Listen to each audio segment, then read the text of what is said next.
Our life prayers awaken the spirit who formed creation in every disguise. Dust, friction, the need to experience created the power of the first orgasm of energy across infinite skies. Light, energy, movement, sound through infinite time, space. The universe we've come to grace, the great mystery. Welcome, friends. I'm your host, Zen Garcia. This is FallenAngels.tv, and it's a Saturday Sabbath broadcast, and I thank you for taking the time to join me in fellowship and to spend this moment of church with me as we honor the Creator and the Son and the Holy Spirit and regard them in worship and prayerful celebration of life and existence and coming together to share the information that we've all been blessed to come to discernment on. It's another glorious day here upon the planet. In Georgia, it was near almost 70 degrees, I think, upper mid-60s, and just beautiful, calm, blue skies, the gentle zephyrs, and just a glorious day. And I spent the majority of it outside, just in being with the Creator and the creation, and just feeling the warmth of the sunbeams touching me in gentle kindness. There's nothing like, in my opinion, and just being with the giant family.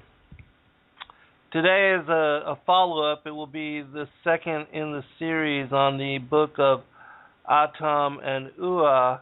And for those that missed the first show, this book is one that was sent to me by a friend of mine, a listener in Bulgaria, who is a researcher in the Thracian mysteries and the culture, the civilization, because they were based in that area, and they are the mother culture of that particular region. And so, in being interested in the ancient mysteries and the ancient past, he became a seeker of knowledge and was introduced to a Dr.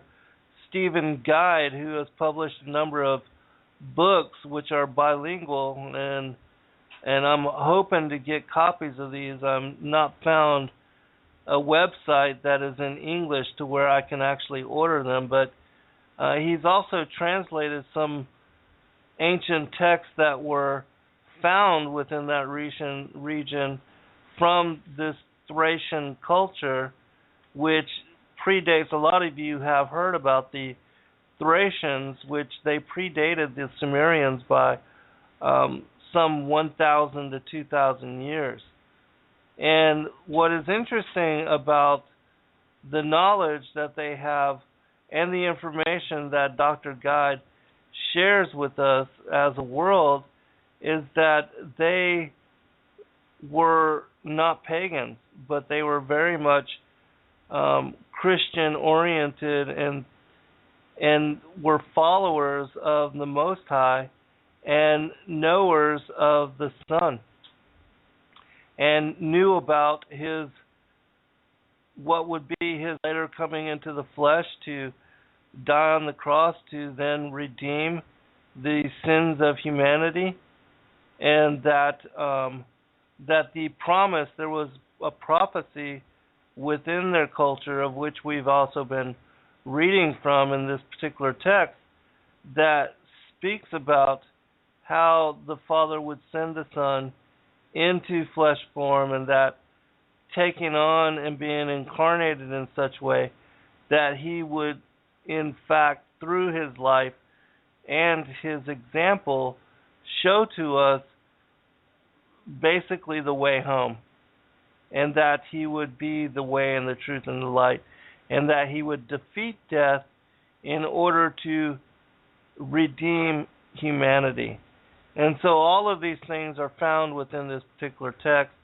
And over the next few weeks, because so many of you are interested in it and it's not available, I'm going to share it with you so that you can be blessed by the information that is found within the context of and the scope of it as a work. And so I've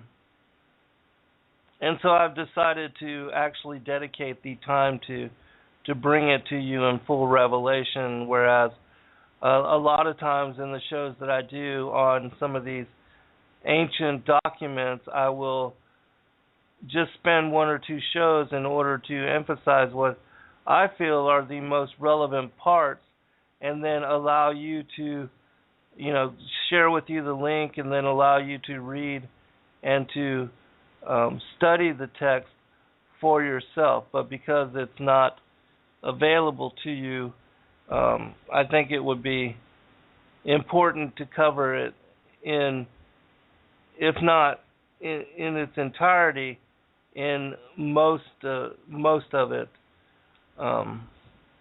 And so that's what we're going to do. But before I continue,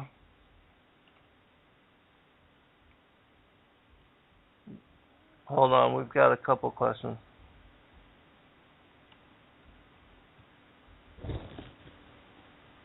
Okay, a couple questions from the chat room, people that are hitting me up on instant message, and I will get to that. People that are asking me questions, but also know if you are disrupting the show, that I will not have a problem booting anybody. So please be cordial and to respect and to honor each other in the chat room. With me not being able to focus entirely, I don't want to have to completely monitor. And so if there is somebody that's disrupting, please let me know.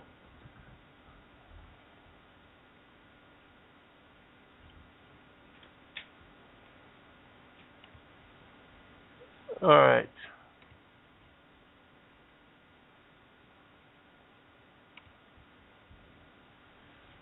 All right. Yeah, we had somebody that was disrupting, so I don't want to spend time dealing with that, and so I just booted that individual.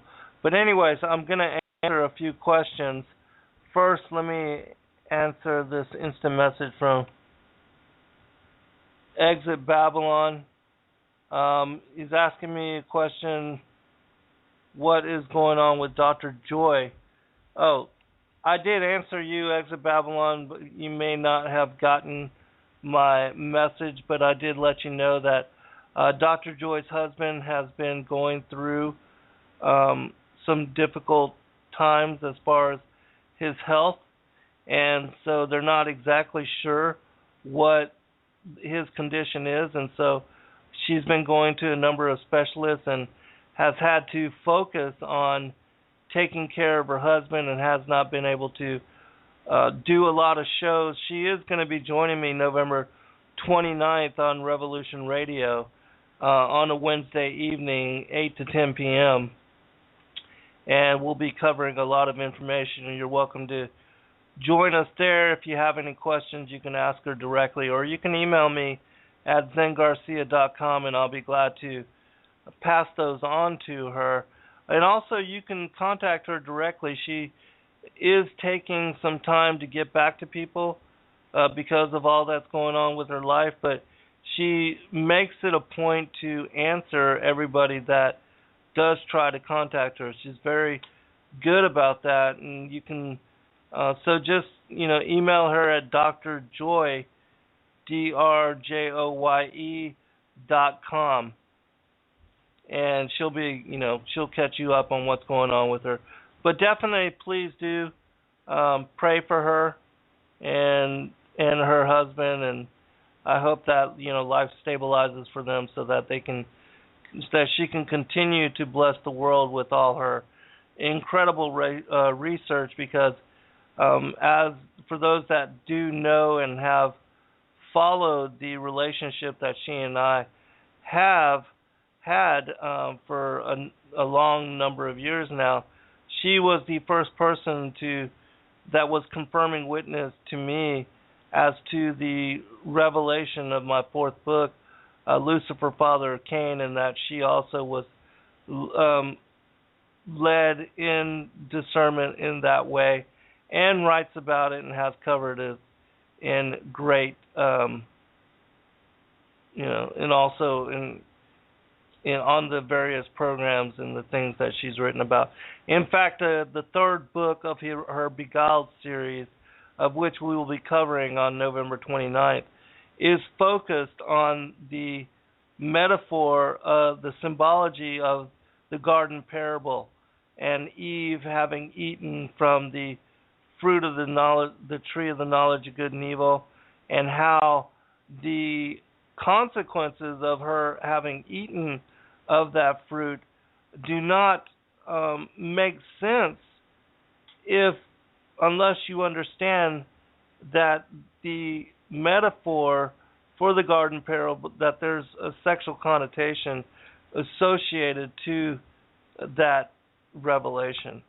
And I'm sure she'll talk about that, but for those that are interested in this information, that were, wanting more than even what I cover in my fourth book, Lucifer, Father of Cain, certainly read her third book on the Beguiled series, the new Beguiled series, because there's a lot of incredible information in that which also reflects the same knowledge and discernment that she and I share on that particular text. Also, for those that are interested, I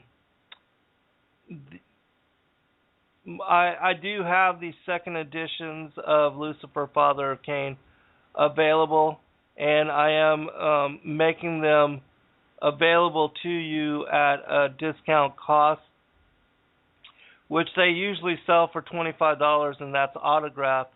I have, for the time going leading up to Christmas, and would even probably carry this on through January until the new year, that I'm making autographed copies of them available to you for $15 a piece. Or if you order more than 10, that I will then lower the cost to $10 each in autographs, so that you can, give them out to your friends, to your loved ones, your family members, your children, parents, and share this revelation in a way that would bless their lives and help them to understand the gospel unlike they probably have ever had chance to prior. Because in my opinion, this information is absolutely important for understanding what Christ referred to as secrets hidden since the foundation of the world. And that once you have discernment on the two bloodlines and the enmity between the seed of the woman and the seed of the serpent, certainly all the other things fall into place. What was the difference, and why was there this ongoing battle between, even with Cain and Abel, Jacob and Esau, Isaac and Ishmael, David and Goliath. All these things are connected to this as revelation, and also why it is that this war and this battle would be ongoing until the second coming of Christ, and where the harvest will ensue, and then we will have the separation of the wheat and the tares. And that also leads me to one other, a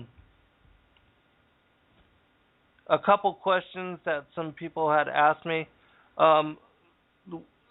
first off, Sea Tiger, you'd been asking me about the Fritz Springmeier interview that I did.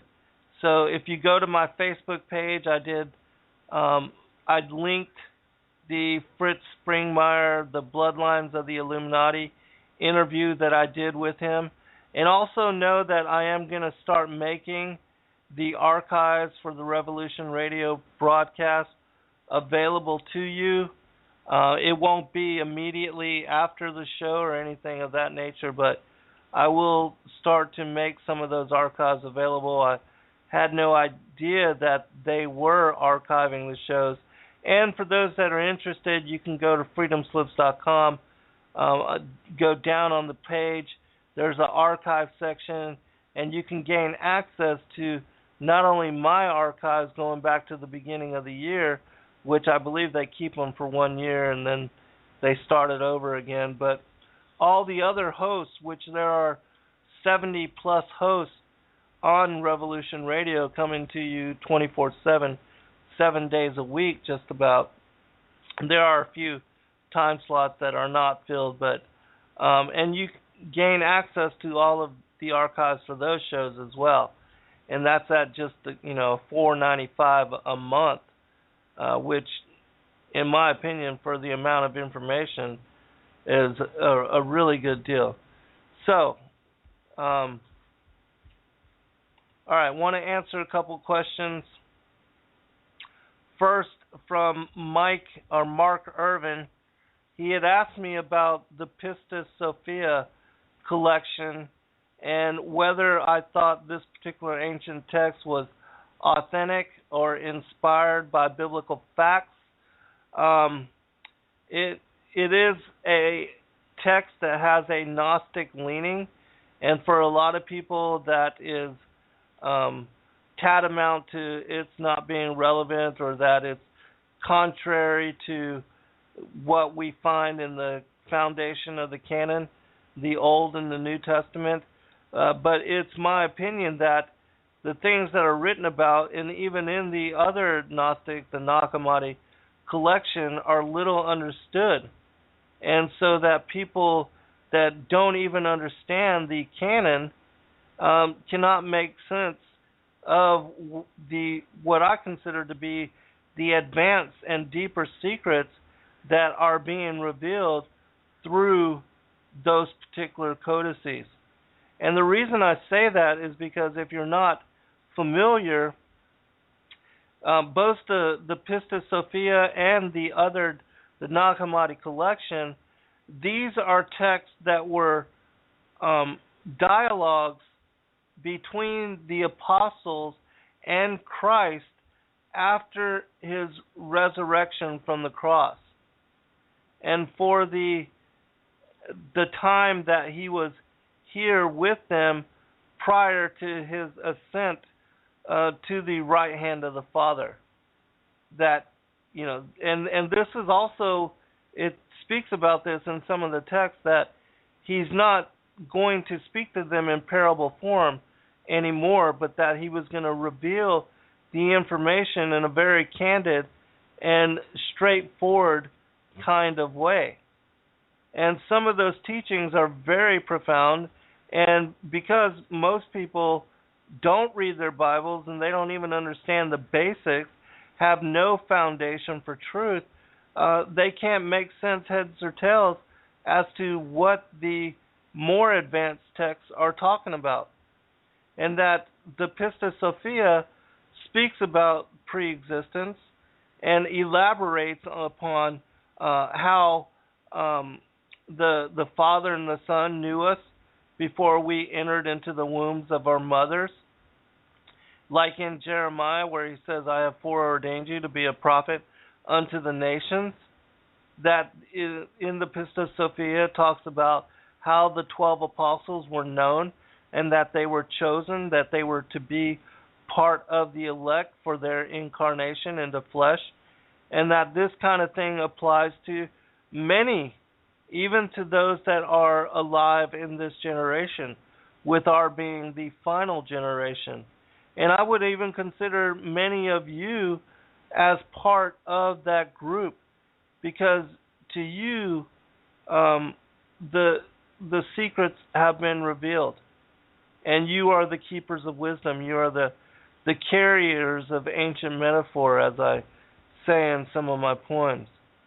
And so you are going to be that generation that is going to be able to, or that group of individuals that will truly be able to help others to come to discernment and to give them guidance and direction on truth when so many others just simply cannot. And so that was the first question. Second question,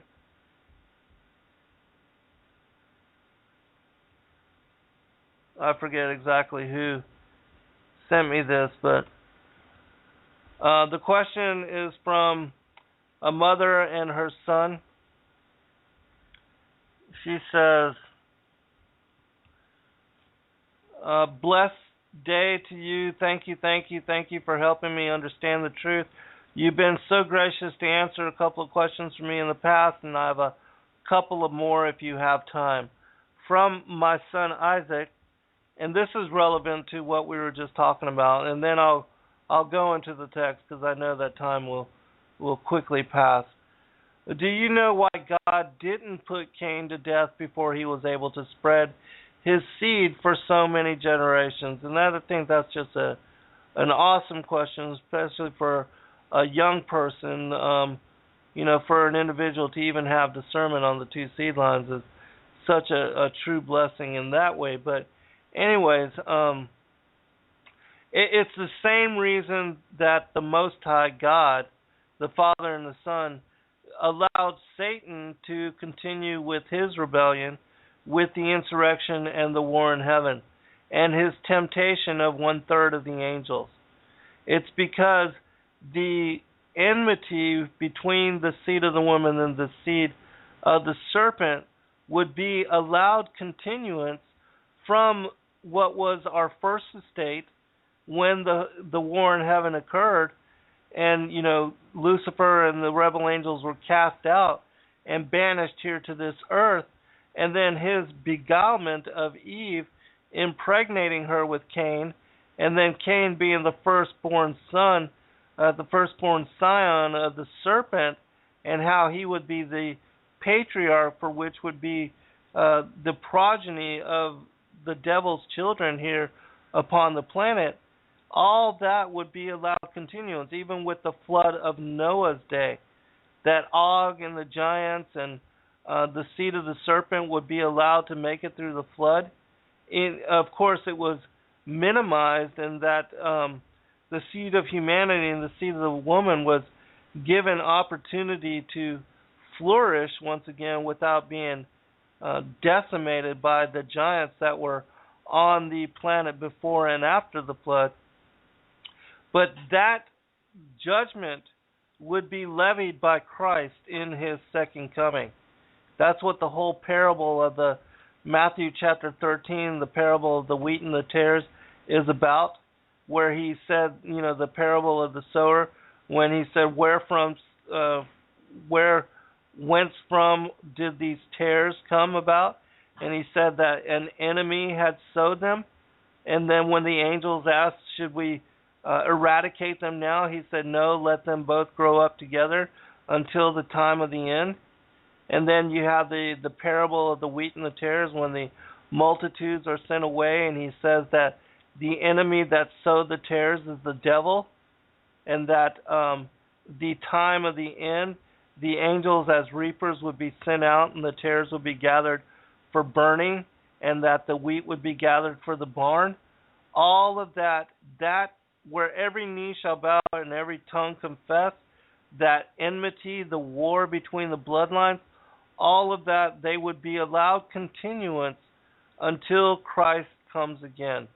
Because they are also being granted opportunity, just as we are, to redetermine allegiance to and to follow the commandments and to follow Christ. And, the elect will be a minority, because most will reject him and will reject the knowledge of the gospel. and the secrets of the teachings that are contained within them. All right, one other question. The other question from the mother, and I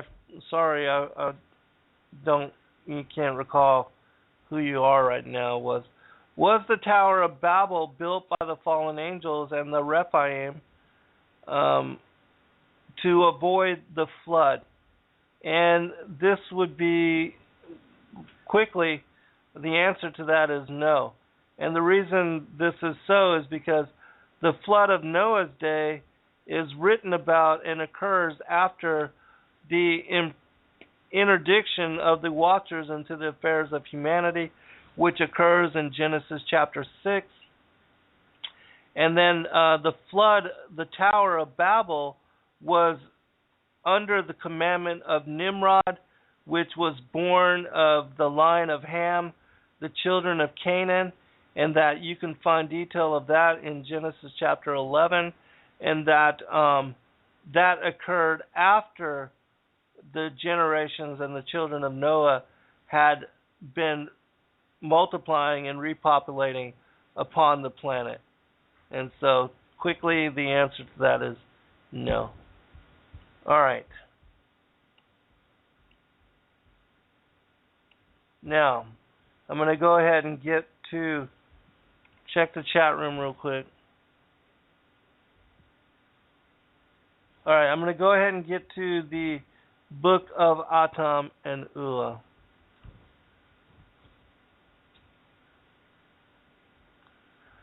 Miss W says no one wants to be known as the devil's children, but contrary to that would be true for the seed of Adam and for the seed of the woman. I mean, we would never want any kind of association to the devil and to his bloodline and to his seed line.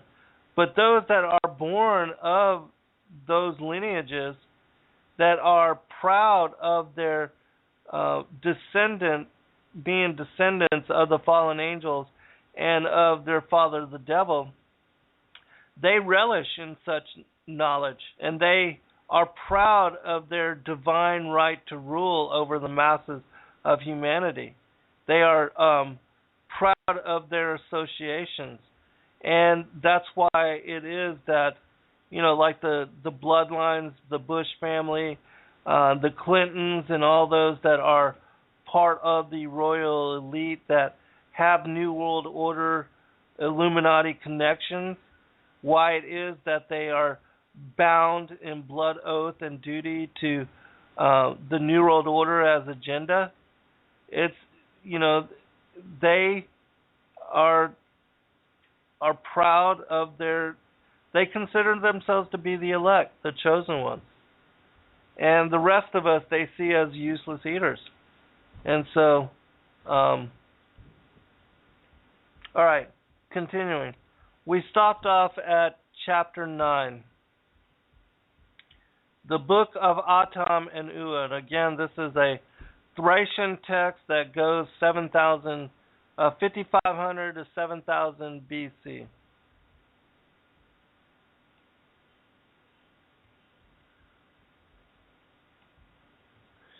But Atam and Oua still cried because they had to leave the garden, their first home. And truly, when Adam looked at his body, which was now changed, he and Oua cried bitterly for what they have done. And after they left the Garden of Eden, they walked slowly till they came to the cave of the treasures. And when they came to the cave, Adam cried for himself and said to Oua, "Look at this cave, it will be our prison in this world and a place for punishment. What is it compared to the garden? Can its tightness be compared to that expansive place of the garden?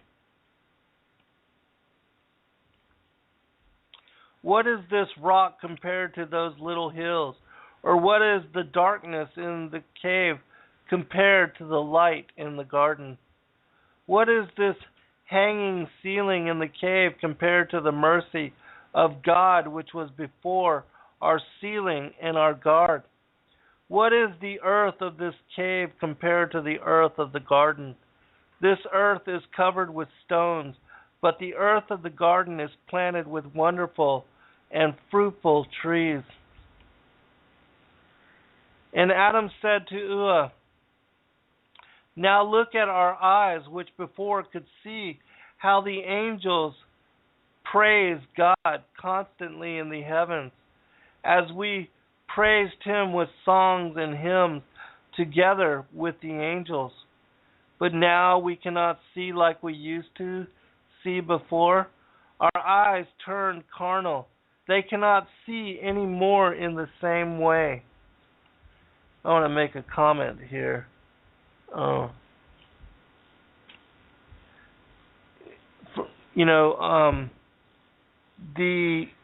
This particular book, this particular text, as does the first book of Adam and Eve, part of the forbidden books of the Bible, the forgotten books of Eden collection, that in those texts, it talks about the transformation of Adam and Eve's body and how it was that they lost their immortal bright natures, and how the initial eating of the fruit from the tree of the knowledge of good and evil was their desire to be as God themselves, and that once they lost their immortality, their bright natures, and they were banished here to the earth, the fulfillment of the prophecies of Genesis 3 would take place. It would be once they were in flesh form that Eve would be beguiled and impregnated with Cain. Adam would have to work the soil, and that there would be enmity placed between the seed of the woman and the seed of the serpent. That those consequences would take place after their transformation, and that the fall, which occurred on the 6th day, their bodies were transformed on the 8th day, and that the 7th day, a day of rest, the Sabbath, they were allowed to enjoy, their what would be the fall from their nature for that day, and then after, on the 8th day, their bodies would be changed into that of the flesh form, and they would be imprisoned here upon the earth. And this particular text, as well as that from the first book of Adam and Eve, it talks about all of the consequences of that transformation. And I emphasize all of those transformations in my 4th book, Lucifer, Father of Cain, when I talk about how initially they didn't know how to walk, and that prior they would float in their etheric form, in their spiritual form. They didn't have to walk or to use steps to move and to transport themselves, and that afterwards that, drinking water and eating fruit like figs, that all of that, they had never experienced any of that as well. They had never experienced the darkness of night. They never even experienced the heat of sunshine, and did not, when in the book, the first book of Adam and Eve, it talks about how they thought that the sun was a giant monster that was coming to consume them. And we're going to get to some of that here in this particular text as well. But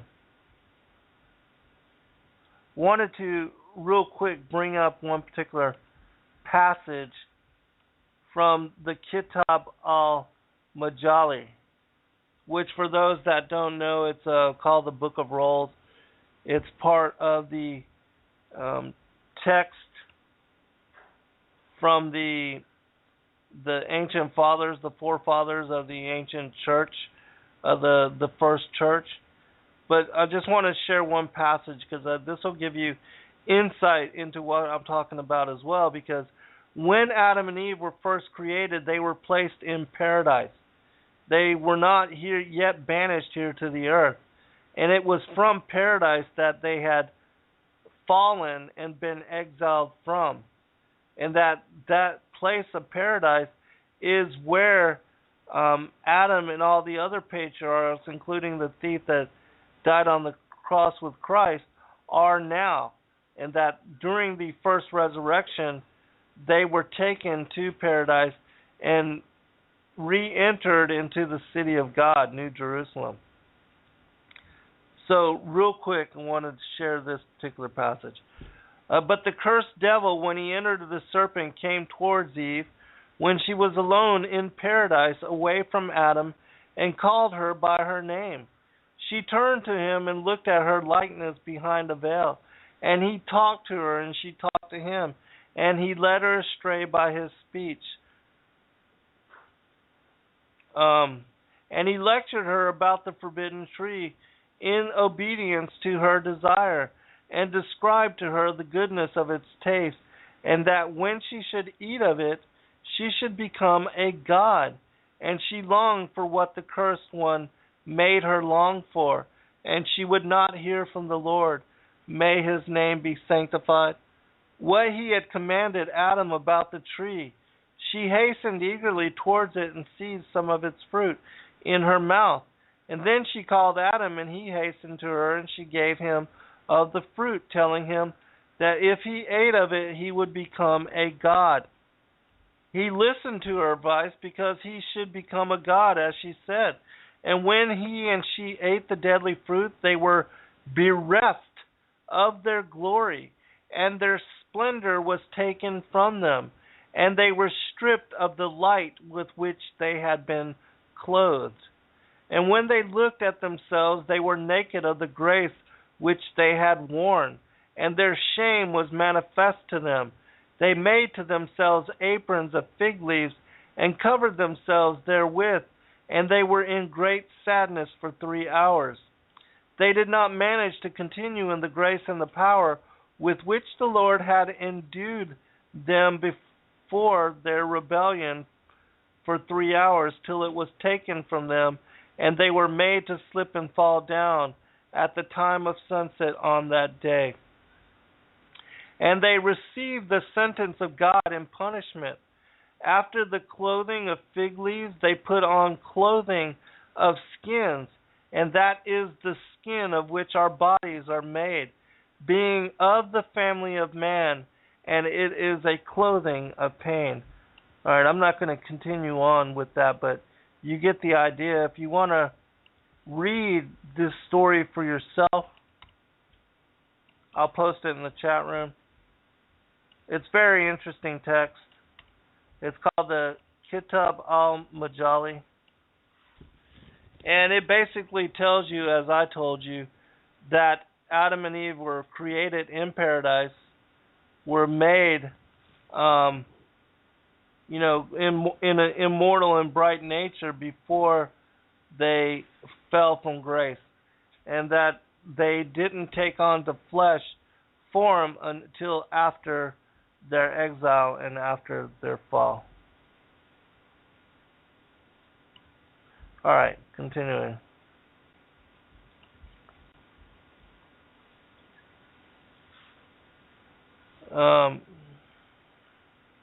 Afterwards, Adam did not want to enter the cave either, but he bowed before God's instructions and said to himself, "If I don't go into the cave, I will break again God's law." And then Atam and Oua entered the cave and started to pray in their own language, not known today for the most of the people who once knew it well. And when they prayed, Adam looked up and saw the rocky ceiling in the vault of the cave, which covered their new home. It covered it in such a way that they couldn't see the heaven, neither could they see God's creations. Because of that, Adam cried and hit himself on the chest. wanted to let people know again, because the individual that translated this particular text and made it available to me, that his English is not his first language, so you will see some mistakes as we go through the text, and I'm actually trying to correct them as we go through too. And he hit himself on the chest very hard till he fell down to the earth and looked as if he was dead. And Oua sat down and cried over Atam because she thought that he was dead. Afterwards, Oua stood up and raised her hands towards God and begged him for mercy and said, "Oh my God, forgive me for my sin that I committed, and do not remember it any longer. Because it is I who is responsible for your servant to be banned from the garden, who now is miserable and devastated because of me, transformed from light to darkness and from being happy, now put in this prison. Oh God, look at this fallen servant of yours and make him alive again, so he may cry and regret his sin, which he committed because of me. Don't take yet his soul, but let him live, so his punishment will be measured accordingly to his sin, and so he may do your will before he dies. But if you won't make Atam alive, God, then take my soul, so I can be like him, and do not leave me alone in this darkness, because I cannot live alone in this world, only together with him."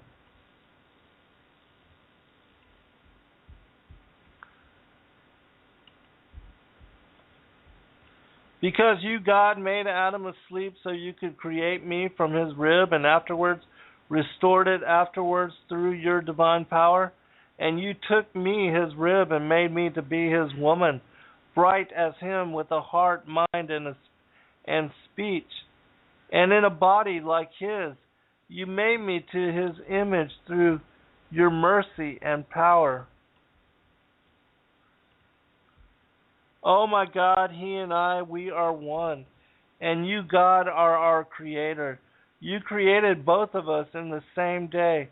That's why, God, give him life so he may be together with me in this foreign land till we die because of our sin. But if you won't make him alive, take me also as you took him, so we may die in the same day. And Oua cried bitterly and fell down over our forefather Atam, because her grief was so huge. Chapter 11. And God looked at them because they were like dead by this huge grief. And so God wanted to raise them up on their feet and comfort them. He sent his word to Atam and Oua so they might rise immediately. And God said to Atam and Oua, "You committed sin by your own will, without taking into consideration my absolute will and foreknowledge. That is why you came out of the garden in which I put you in the beginning. Because of your unnatural desire for divinity, power, and a magnifying state such as mine, you have committed a crime through your own will, which puts you in an unnatural state by losing the light character which you had before. And see, now you came out from the garden to this uncultivated land, full with difficulties.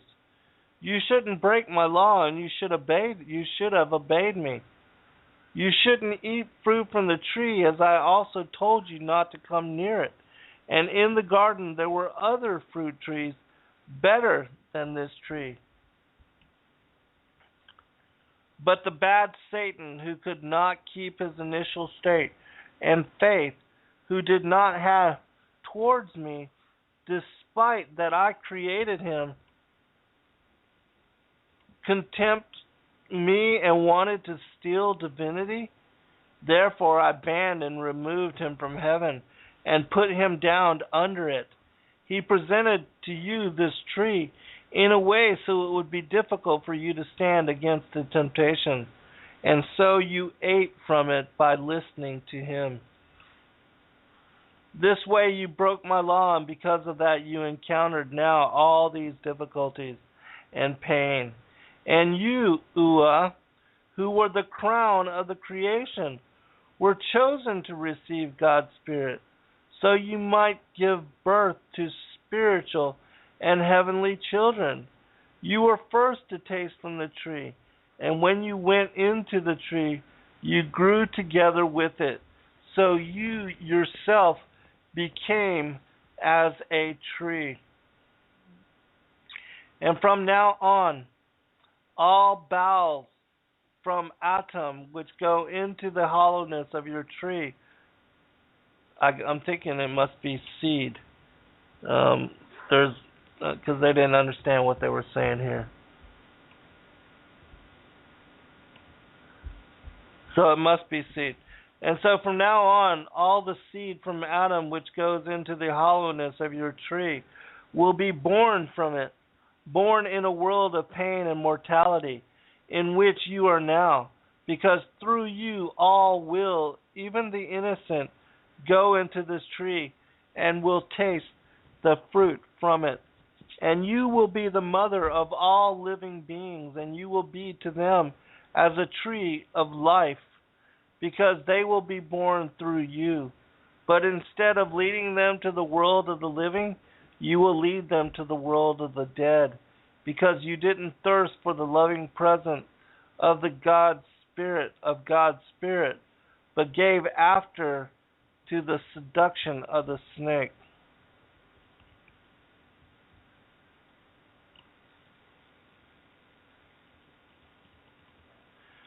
God the Creator, who created my things, did not intend to destroy them, but because of their own crime they destroy themselves accordingly their own will, and they punish and ruin themselves by it. But if they repent and change their hearts and seek sanctity of their own will, choosing God the Spirit's present, then they will be healed and will be called again God's children. And then will be born a new Oua, who will be incorporated with God's Spirit, who will rest in her, and she will be one with the tree of life. And those who will enter the hollowness of this tree will be born into the world of the living Spirit of God, and will have eternal life, and there will be no longer any grief. So as through one woman all came into the world of the dead, now through another woman all worthy will be able to come into the world of immortality, where God the Lord himself is. But those who, on contrary, will follow the laws of the snake, hardened by its deceptive charm and criminal acts, will be accordingly their free will cursed for eternity, done by their own sins.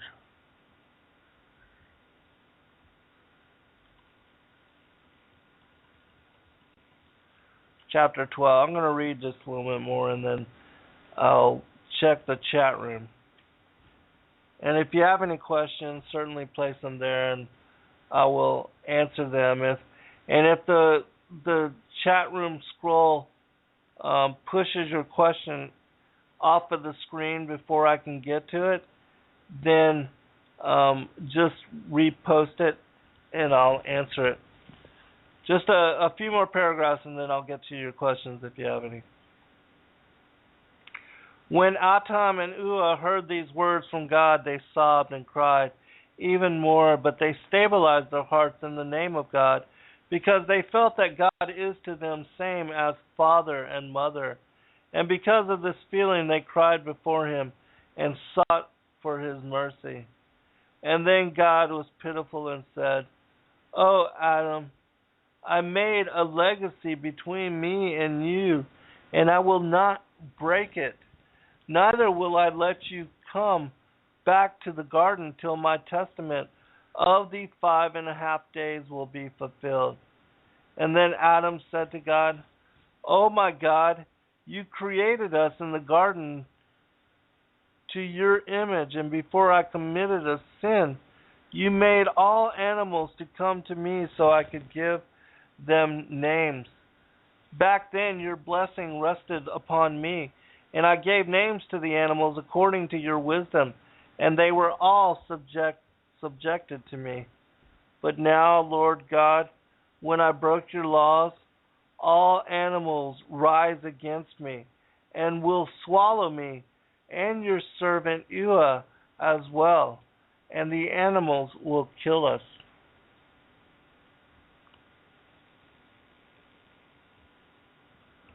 That is why I beg you, O God, after you banned us from the garden and led us to unknown lands, to protect us from the animals so they might not harm us.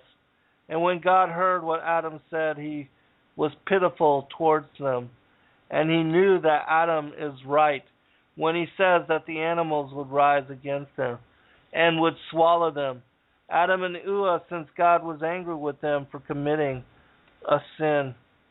And then God said to Adam to call again all the animals by their names. And God gave an order to everything that moves on the face of the earth to come to Adam and present itself by their names.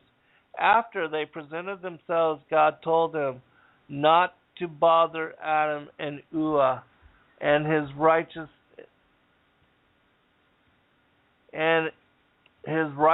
future descendants. After that, all the animals honored Adam and subjected to him by their names, accordingly God's order. For an exception was the snake, because God was enraged with it. The snake did not come to Adam together with the rest of the animals. Chapter 13. All right, let me check the chat room here real quick. And for those that are just now coming to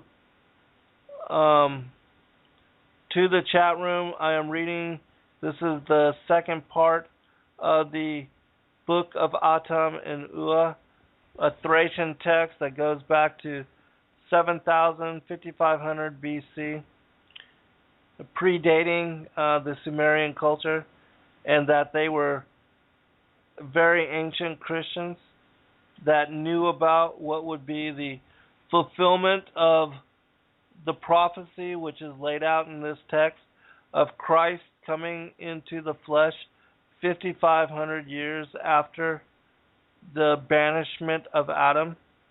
And in the next show, I will open with that prophecy, and I'll tell you how it was fulfilled, because this particular prophecy is also revealed in other aspects of other pseudepigraphal and apocryphal texts. And one of those that I will be talking about specifically is the Gospel of Nicodemus. Actually, Jazz is talking about that.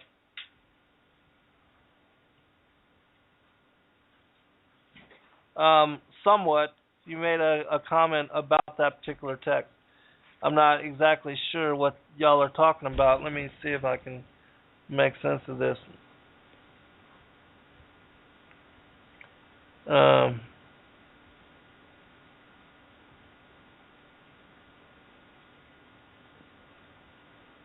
Okay, I'm not understanding the question, but I'll check again here in a minute, Jazz, in about 15 minutes. Just post it again, because I'm not understanding the question or your dialogue between Miss W and you as to the reference as far as the Gospel of Nicodemus. But anyways, the Gospel of Nicodemus does, in detail, break down how Christ was the fulfillment of this particular 5,500 year prophecy, and also how Ark of the Covenant, in the way that it was built, it was also prophetically aligned to this particular revelation. And in that particular text, which may, I'll read it at the beginning of the next show, in the third part on this particular series. All right, continuing, chapter 13. And Adam started to cry and said, "Oh God, when we lived in the garden and when our hearts were upwinged," which I'm not sure that's right.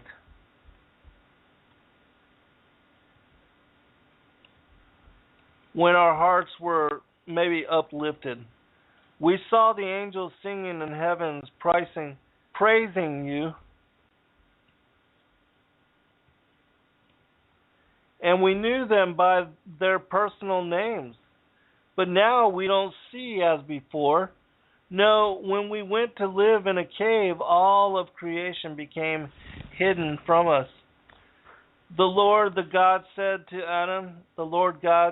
Adam, when you obeyed me inside you, there was a bright nature. And that is why you were able to see deep things far away.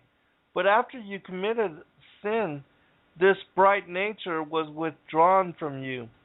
So now you cannot see things far away, but just those things that are close to you. Your bodies now are capable only of seeing things at close range because they are rough now.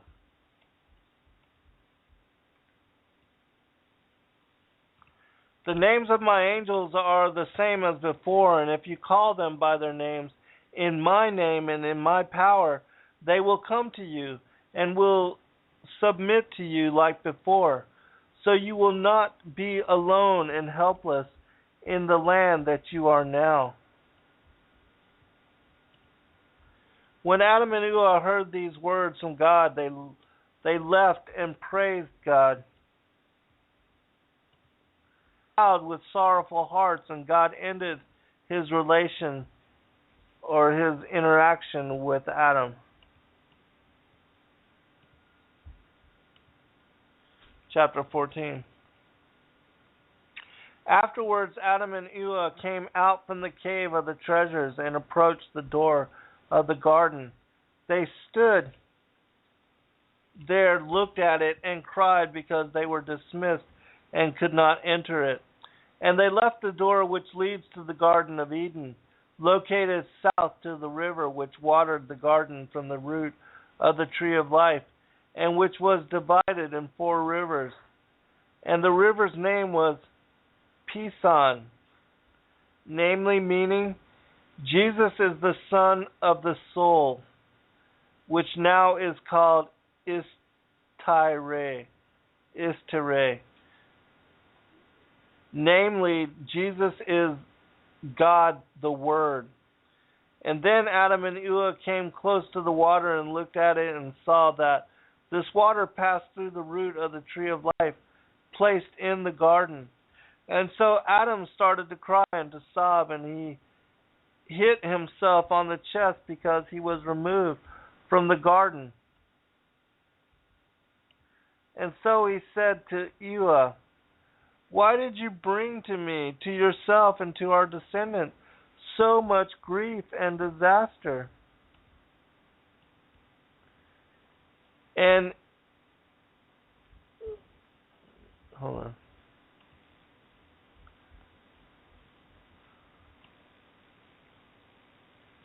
All right, sorry, I had skipped ahead. And Oua responded, "What did you see, so you cry and speak to me this way?"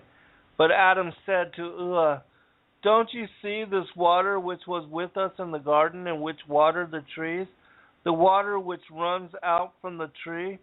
When we lived in the garden, we did not need to nurse it, but when we came to this unknown land, we started to like this water, which we now use for washing our bodies."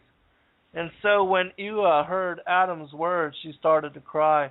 And because of the bitter lamentation, they fell into the water and were close to drowning in it. They would no longer see the creations, because when they saw the creation, they felt a huge grief and wanted to die. Then God, merciful and just, saw Atam and Oua laying in the water and near death, sent an angel to save them, and the angel took them away from the water and put them on the water side of the river. After that,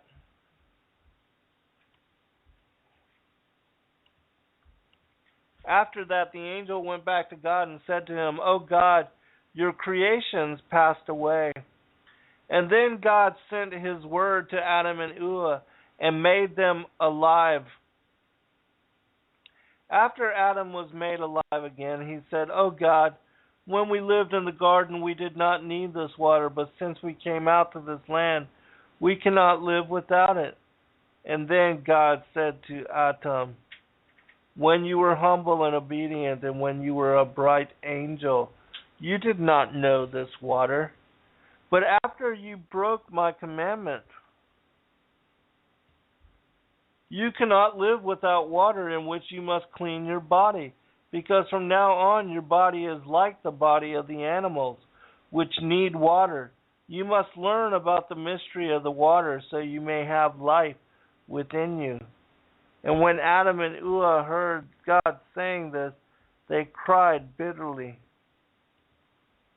And Adam begged God to take them back to the garden so they may see it once more.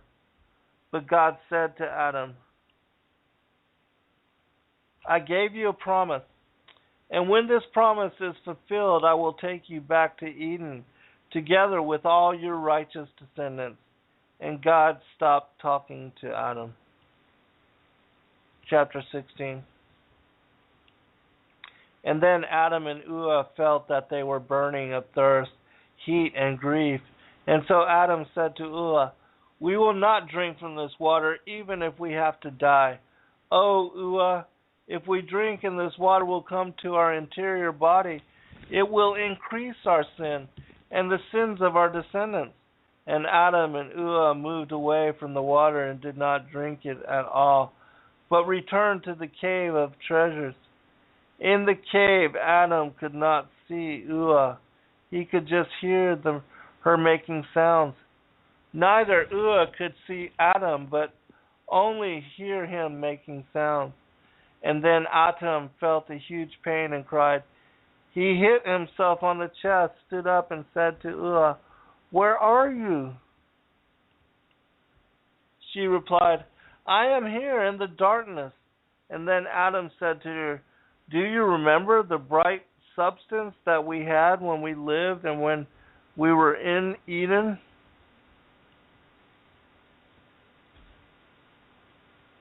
Remember the trees which gave us a shadow in Eden, which when we walked among them? Oh, Oua, remember the time when we lived in Eden where we did not experience night and day. Remember the tree of life from which flew the water and shined on us? Remember, O Oua, the earth in Eden and its brightness? Think about Eden, where there was no darkness. And when we came to this cave of treasures, we were suddenly surrounded by darkness from all sides, since we cannot see each other anymore, and all pleasure of life has disappeared."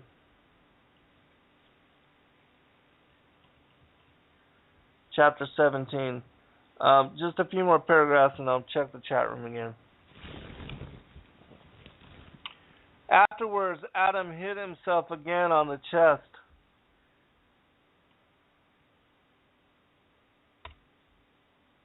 As did Oua. They grieved all night till the daybreak and had a deep sight because of the long night in Mizia.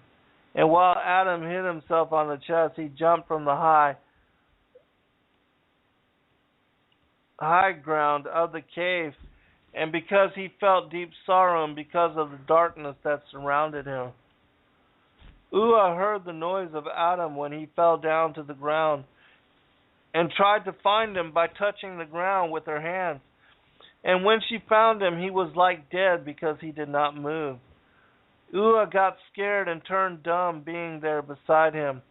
But the merciful Lord saw the death of Adam, and he saw how Oua was scared and became dumb because of the darkness. And God's word came to rescue them by making Adam alive. And he opened up Oua's mouth, so she could speak again. Then Adam stood upright in the cave and said, "O God, why the light has left us and the darkness came upon us? Why did you leave us in this long darkness? Why do you punish us this way?" But God, where was this darkness before it came to us? Because of this we cannot see each other.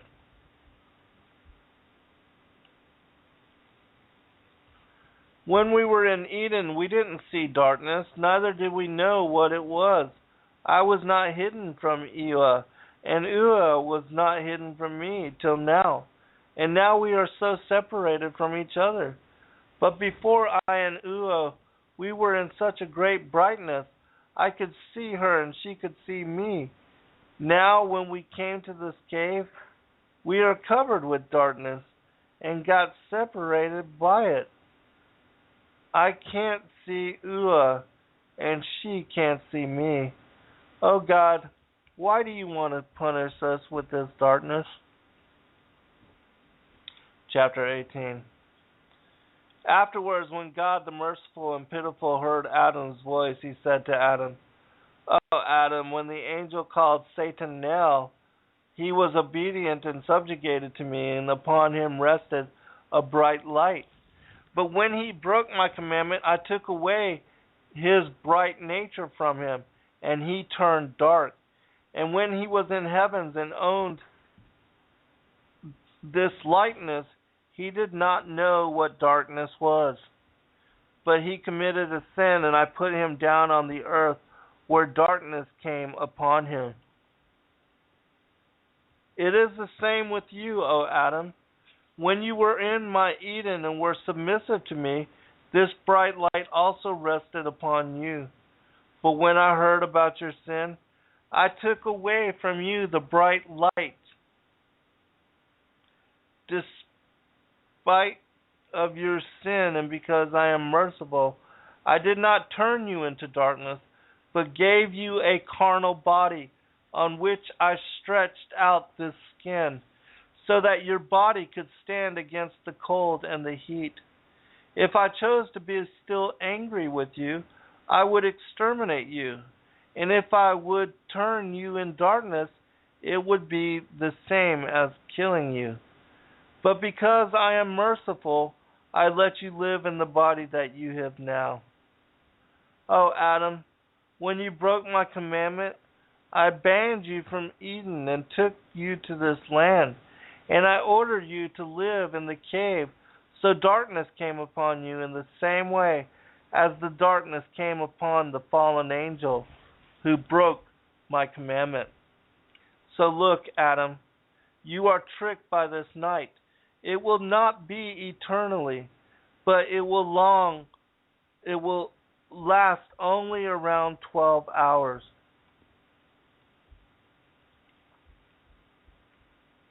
When the night will end, then it will be daylight. So do not sigh and don't be troubled. Don't feel in your heart that this darkness is long or forever. And don't think that I am punishing you with this darkness. Stabilize yourself and don't be scared. This darkness is not a punishment. But look, Adam, I made the day and put a sun in it, so it may give you light, so you and your offspring can do your work. Because I already knew that you would break my commandment and commit a sin and would come to this land. Besides that, I will not force you, nor will I outvoice you, nor will I stop speaking to you. I will not convict you from breaking my commandment, which caused your downfall. Neither I will convict you for losing your bright light and falling into darkness, nor from leaving Eden. Because I created you from the light and I wanted you to have bright children who looked like you. But one day you did not keep and cherish my commandments. When finished, you did not keep and cherish my commandments when I have finished my creations and blessed everything in it. I gave you the order not to eat from the tree, and I knew that Satan, who fooled himself, would lie to you. So through the tree I wanted you to understand not to go near it. And I told you to not eat from it, nor to taste it, nor to sit down under this tree, so you wouldn't fall for its temptations. If I wouldn't speak to you about this tree, Atam, and if I didn't give you an order before you committed sin, then the blame would be on me. Then you would turn against me and judge me for it. But I warned you, and you fell. And so because of that, my creations cannot judge me, and they are alone to blame. And Adam, I made the day for you and your coming children, so you may work during the day. I also made the night so you could rest after work. And so the animals on the fields could search for their food during the night. But now the darkness will disappear, Adam, and soon will come the light of day. Alright, I'm going to go ahead and check the chat room. We're at chapter 19. Alright.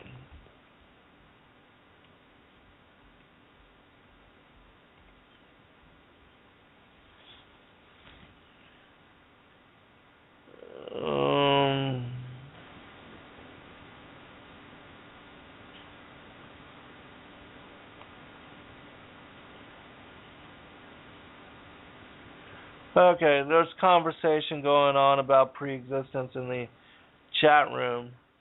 And yeah, Psalms 82 references that pre-existence. Somebody had also asked me about the cup of forgetfulness. I forget exactly who that was, but if you were the person that had asked me about that question, please send that to me again so that I can cover that on the next show. Because as I spoke about in that one of the Jewish fables on the creation of souls, it talks about our pre-existence and also our being forced to drink from the cup of forgetfulness. In fact, I'm going to play that little tidbit. It's only 3 minutes long, and it will add, I believe, to the discussion at hand. This is from a 4,000-year-old Jewish fable and Hebraic legend that talks about how we, as the angels of God, as the sons of God, were created on the first day, and that our bodies, the bodies that we inhabit now, made on the sixth day, that our spirits are married to our flesh, but that our bodies are, that we are not just our flesh being. And then I'll make final commentary for the rest of the show, and then we'll pick it up next week with chapter 19. All right, I'm going to play this clip real quick. Unlike the human body, which was created on the sixth day, the soul was created on the first day, before anything else in the world. In that first hour, God created all souls and placed them in the highest heaven, where they remain until called to enter the body chosen for them. When a baby is conceived, Layla, the angel of night, brings the fertilized egg before God, who decides its fate, whether it will be a boy or a girl, rich or poor, strong or weak, beautiful or ugly, fat or thin, wise or foolish. Only one decision does God leave in the hands of the unborn soul, whether it will be righteous or wicked. Then God sends the angels of souls to the highest heaven to bring back the soul destined for that particular body. Always the soul rebels, for compared to the celestial world, the lower world is but a poor place, full of sorrow. But God reprimands the rebellious soul, saying, "Hush, for this is why I created you." And so the soul enters the unborn child and nestles quietly under the mother's breast. The next morning, a second angel carries the soul to paradise, where it sees all the righteous enjoying eternal happiness. If you follow God's Torah and live a worthy life, explains the angel, you will one day join these happy creatures here. But if not, and that night the angel takes the soul to the gates of Gehenna, where it sees the angels of destruction whipping the wicked souls with burning lashes. Such is the fate of those who have devoted their lives to sin and cruelty, the angel says. It is for you to choose for yourself. Between morning and night of that day, the angel reveals to the unborn soul its future life, where it will live, where it will die, and where it will be buried. And then, at the end of the 9 months, the angel announces that it is time for the soul to leave the warm refuge of the womb. "Oh no," cries the soul, "for that will be too much to bear." But the angel quickly silences it. "So God has decreed, against your will you were formed, and against your will you will be born, and against your will one day die. Such is your fate." And with that, the angel strikes the newborn baby under the nose, leaving a small cleft there. Then he extinguishes the light shining above its head, and instantly the soul forgets everything it has learned during the previous 9 months. And then the baby emerges into the world crying and afraid. Each soul spends the rest of its time on earth recovering all that it once knew. All right. When I was writing my 7th book, Skyfall, which is focused on our pre-existence, our being predestinated, and how our election determines our circumstances for our coming into the flesh. This is one of the stories that the Most High had led me to in order to confirm the premise of that particular book, which I had started. I introduced this information in both my 4th book, Lucifer, Father of Cain, as well as my 6th book, Sons of God, Who We Are and Why We're Here.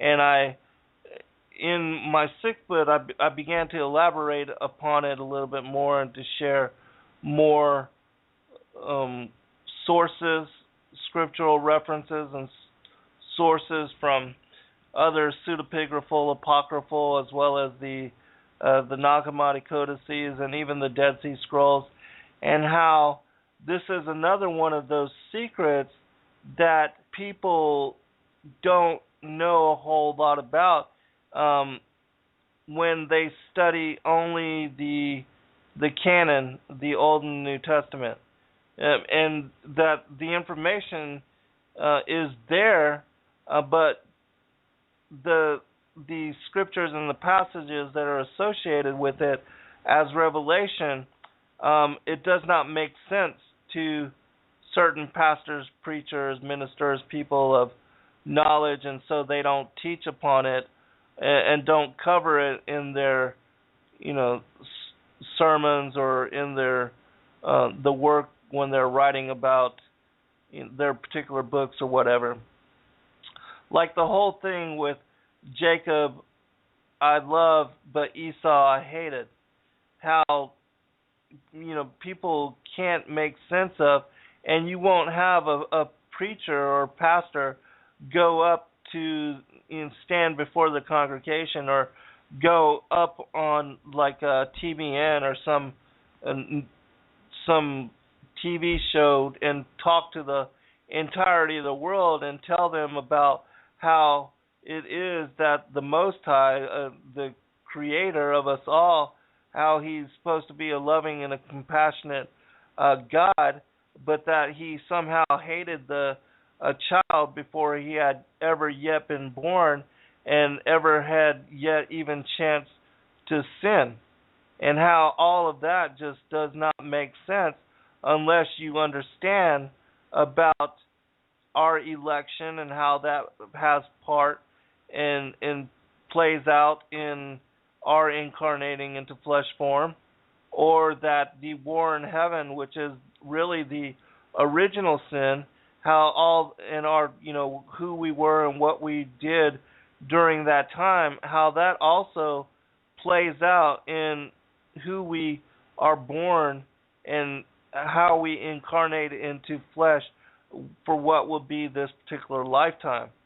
And so if you don't understand and you have no idea about pre-existence and predestination, well, certainly it would seem that the Creator, the Most High, the God of us all, is cruel and genocidal. Why would He, just some children and love others? What would be the determining factor? What would justify His stance on that particular issue? I mean, is it all based on randomness? What could justify a supposed compassionate, loving God hating an as yet unborn child? And so this is one of those things that is dependent on understanding what is being referenced in, like, the passage in Jeremiah chapter 1, verse 5, where He says to Jeremiah, the word of the Lord says to Jeremiah, I knew you before you ever entered into the womb of your mother, and I had foreordained you to be a prophet unto the nations. He was part of the elect. And just as there is an elect, there is also a group that is cursed and that is not favored and that has sided against Him during the war in heaven, and that also sides with Satan and the New World Order now. And they do not want mercy. They do not have any compassion for humanity. They are at every turn of the way warring against the seed of the woman, murdering, causing chaos, and are deserving of the judgment that is coming, that will be levied upon them as the tares who will be, preserved for burning. And it's the same thing with the wheat. And so, if you want to know more, just go through the archives and study pre-election, all the shows that I've done on Skyfall, the Angels of Destiny. All of that is covered in the context of what we're talking about now. All right, I'll see you next week, everybody. God bless all, and we'll pick up with the third part in this series and cover the couple forgetfulness and also the prophecy of the 5,500 years. God bless all. Good night.